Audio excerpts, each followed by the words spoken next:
ক্রিসমাসের রাতে সান্টার আগমন ছোটদের কাছে বড্ড প্রিয়।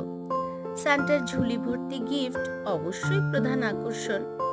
চাঁদের দেশ থেকে স্লেজ গাড়িতে চেপে বসে সান্টা, আর গিফট সহ সান্টাকে স্লেজ গাড়িতে চাপিয়ে উড়ে চলে বলগা হরিণের দল।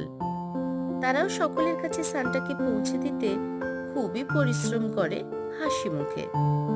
এ যেন আমাদের সকলের রাতের স্বপ্নের গল্প। ক্রিসমাসের রাতে সান্টাকে সকলেই ডাকে নিজের বাড়িতে, কিন্তু তার স্লেজ গাড়ির বলগা হরিণের কষ্ট দেখি আমরা কজন। তারা যদি হাসি মুখে সান্টাকে নিয়ে পাড়ি না দিত, তাহলে অত দূরের পথ পাড়ি দিতে পারত সান্টা, আর আমাদের বহু আকাঙ্ক্ষিত উপহারও অধরাই থেকে যেত কিনা বলো।